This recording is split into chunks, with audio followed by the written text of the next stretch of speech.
It was 2020. I'd come off the election trail, and I felt despondent about the future of the country still. Andrew Yang, founder of the Forward Party, was a surprisingly strong Democratic candidate for president in the 2020 primaries. My campaign had, in some respects, achieved its main goal, which was to mainstream the fact that AI was going to come and change the labor market, and we needed solutions like universal basic income. Yang entered that race as a relative unknown, but generated a lot of excitement, especially among younger voters. Qualified for most of the primary debates until suspending his campaign just after the New Hampshire primary.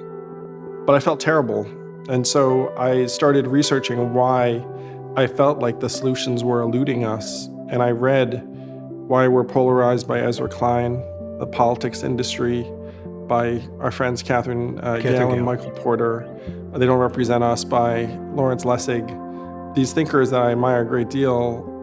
Yang has since been a consistent advocate for election reform, such as in his own 2021 book, Forward, Notes on the Future of Democracy, and his position as co-chair of the Forward Party. And I realized that these are the people that have identified the real core structural problems that are going to keep us continuously frustrated at the fact that solutions are not on offer, because right now our political leaders are disincentivized to actually solve the problem.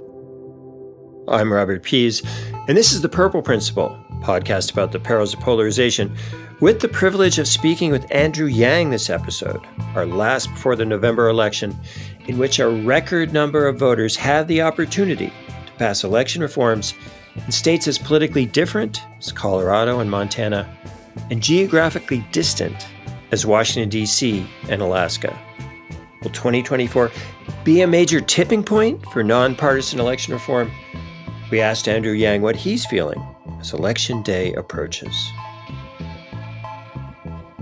I am optimistic and yet anxious, I'd say, because I know people on the ground in each of these states that have been fighting to make these reforms happen, generally without getting compensated in some way, just taking their weekends and evenings, and in some cases, their entire lives. And I know that it would be highly unrealistic to have every effort be successful. What's fascinating is that all of them are going to be close. Plus, you don't know what the opposition is going to do in the last 2 weeks. That's always this giant unknown. So I'm optimistic, but concerned.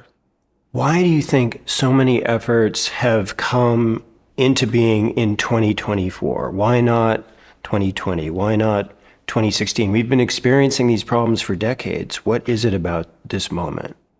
I want to give credit to the people who've been banging this drum for years and years and years. Folks like Rob Ritchie, who've been championing ranked choice voting since the 80s or 90s, when most of us, myself included, didn't really figure it out until more recently.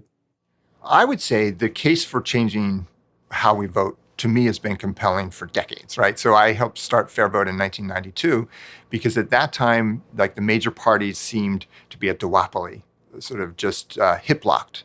And there was a feeling that we just needed an infusion of new energy. But I think that now the average American, if you ask them, hey, how are things going? They'll be like, you mean our political system? Not well at all. And then if you ask them, how do you feel about the two-party system, the primaries, our democracy as it currently stands, people will have a very negative attitude, and they're not wrong. So I think that these reforms are a response to the tenor of the times. Well, you mentioned Rob Ritchie at Fair Vote. Who are some of the other people that, you feel like have brought us to this moment where reformers in multiple states do have a chance? They won't all pass, but many of them have a good chance this year. No, certainly Nick Troiano at Unite America. We're leading with principles, and there are two very important principles to election reform that Unite America supports. The first is that every registered voter ought to have the right to vote in every taxpayer-funded election for any candidate, regardless of party. And the second principle is that whoever wins the election ought to have a majority of voters supporting them. Those are two principles supported by 70, 80+% of Americans, regardless of party affiliation. And the folks at UA, which includes folks like Catherine Murdoch, John and Laura Arnold, Mark Merrill, Kent Theory, folks who've put their money where their mouth is. You know what I mean? Like, I can't tell you how many well-resourced individuals I met with who'd express frustration about the current system. And I'd say, well, there's actually some place you can put some of that money to work if you want to try and fund ballot initiatives. And most people stop well short of taking that kind of action. Let's talk a little bit more about Catherine Gale's book, The Politics Industry, which excited a lot of people. We're wondering, what were your reactions as you read it for the first time?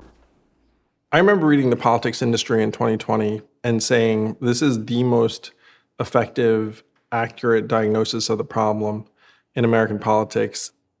It's the only industry I can think of where those people in the industry playing that game, their jobs and their revenue in the politics industry, are the ones that make the rules that govern that industry. And the most concrete solution I have seen.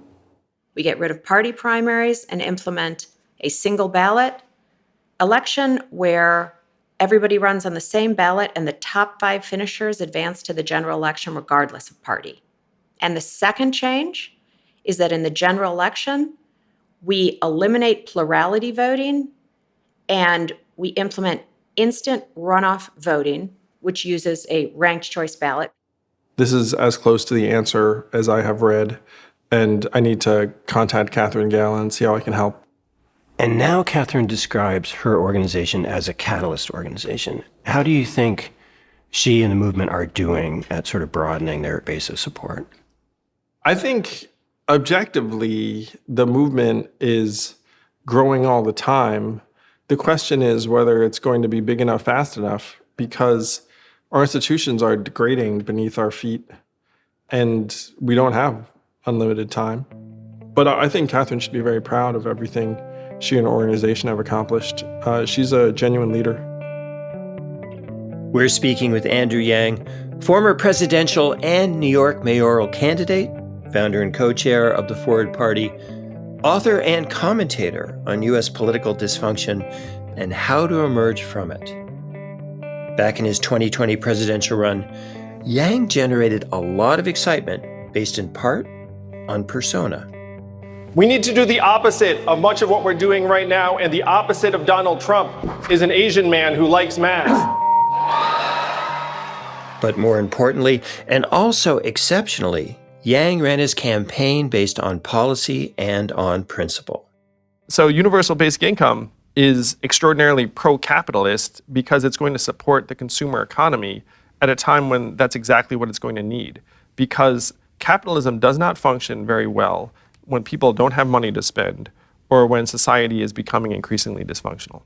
In addition to universal basic income, Andrew Yang and the Forward Party, they're strong supporters of election reform in all the various ways it's taking shape this year, in 2024, open primaries, ranked choice voting, and their combination in top or Final Four or Final Five voting.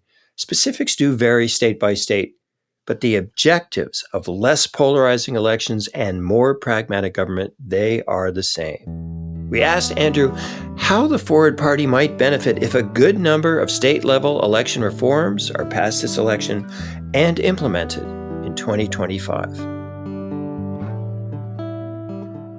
Imagine a system where anyone could run for office and you could vote for multiple people and you could have victors from different parties emerge. Who would wind up competing against the traditional Democrats and Republicans? I would put forward that Forward Party would be backing a lot of the natural candidates that would emerge and that we would benefit enormously from these reforms. It's something of a virtuous circle where we exist to help make these reforms happen. And then after the reforms do happen, then folks who the Forward Party runs as candidates or is supporting in some way would have a much better chance of success. And in your TED Talk and other appearances, you've said for as little as $200 million, a drop in the bucket of, the electoral bucket, we could reform the system. So tell us how you arrived at that number, and is it going up a little bit with time, like so many other things in politics? So of the states that you're talking about in November, I think something like $75 to $90 million is going to be spent trying to make these reforms happen. And not all of them are going to succeed. My $200 million figure was an estimate at trying to make it happen in 10 states and then figuring that 5 or 6 of them would succeed. We're going to see whether that estimate was more or less accurate. But the thought was that if you had 5 or 6 states with nonpartisan primaries and Final Four voting, let's say, then you might have 10 or 12 U.S. senators that had the public's interest top of mind as opposed to trying to stay on the good side of one wing or the other. And then you might have a completely different climate in Washington. Well, let's talk then about 2026. There are a number of states watching what happens in 2024, hoping to move ahead in 26. Yeah, let's go. What do you think has to happen in November 2024 for these states to move forward with confidence? I'm a simple man. Check it out. 2020, Alaska. 2022, Nevada stage 1. 2024, you need at least 2 states to step forward, and then you can show growth so that you can be at, let's call it 3 or 4 states total having adopted. And then you can point and say, it's real, it's growing. You can go to any of these states and see what they made possible. So I think you need 2 states to have it pass in November in order for the movement to say this is growing and working.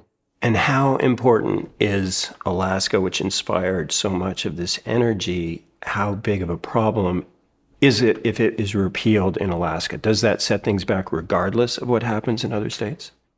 Alaska, going backwards, would be a setback no matter what, because it's the clearest example of these reforms having their desired effect. And the fact that someone might be able to undo it is a negative no matter how you slice it. Now, I think most people can sense that what you have in Alaska is a reform that it ended up empowering the majority to get what it wants. And then there was a very activist minority that said, ooh, I don't like this situation. So let me, do some dirty work and undo it. So I don't think that the reform movement will take the wrong lesson from Alaska, but you certainly want the original example to persist and show that these changes can be evergreen. Well, we've seen a number of high-profile people express an interest in running for office and then express frustration that neither party speaks to them. And I'm thinking about a brief flirtation Matthew McConaughey had with running for governor and the No Labels movement unable to attract a candidate. If these reforms pass in 4 or 5 or 6 states over the next few years, does that change? I've had conversations directly with people who would be, in my opinion, very, very formidable presidential candidates as an independent. And one of them even said something very concrete to me as a challenge. He said, get me 8 senators. So if you wind up with folks who are genuine independents in DC, and there's a real cohort and movement, then it's much more appealing for someone to throw their hat in the ring, because no one wants to just be out there on an island. And a lot of folks who are very, very rich or famous or whatnot, that's a very unappealing proposition. Some of them were even smart. They didn't get to where they were by smashing their head into a brick wall. And so if you can say, okay, you've got this battalion over here, you've got this battalion over here, and then you've got the squadron here, and the squadron is comprised of some awesome people, every walk of life, and this squadron here, by the way, actually happens to represent the majority of the country, then you'd get more takers as someone who has had conversations with some of the people you mentioned. What is it about people in the reform movement that they're able to see this systemic problem and want to do something about it? What is it about their patriotism, and how do you make that more attractive to more Americans? This is the thing that's wild about it. I think what sets us apart, and right. Check it out. I have been to gatherings of Republicans. I've been to enormous gatherings of Democrats, as you can imagine. I've been to gatherings of Libertarians. I've been to gatherings of Forwardists. And one of the things I become attuned to is like, okay, is there a certain sort of person that this group attracts, that this group grows to embody?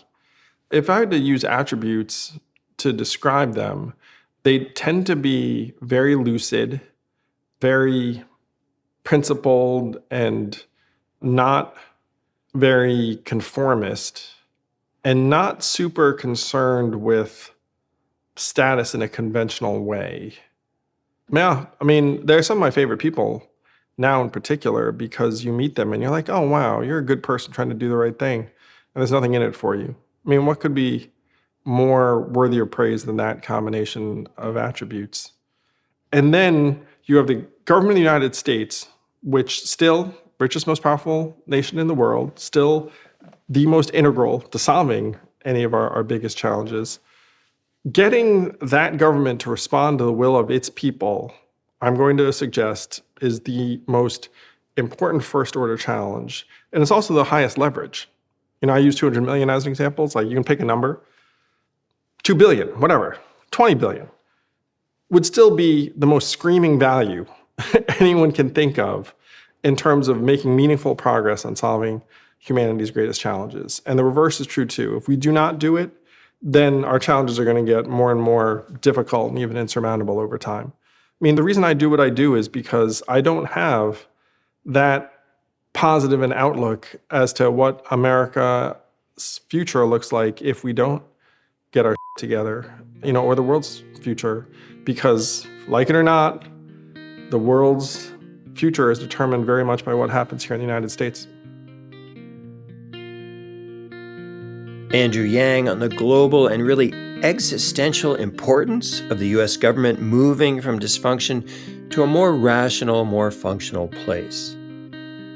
This year's historic crop of state-level election reforms, they can't fully transform Congress overnight, but as Andrew and many of our guests in the series have emphasized, they could be an important step forward for both national and state-level governance.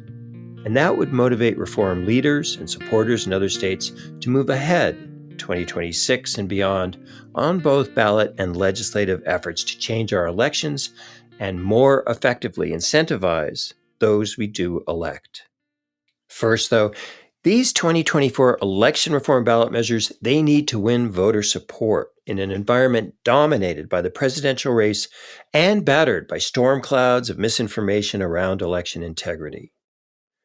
Here on The Purple Principle, we encourage all of you to vote for democracy up and down the ballot and tune in next time as we examine the results of ballot measures in 8 states, plus Washington, D.C., that we visited in this series. The Purple Principle is created by a talented team of media reformers. Kevin A. Klein, Senior Audio Engineer, Vienna Maglio, Bookings and Field Producer, Trevor Prophet, Digital Ops and Strategy, Mary Claire Kogler, Video Production, and Sarah Kim, Fact-Checking and Research. The Purple Principle is a Fluent Knowledge production, original music by Ryan Adair Rooney.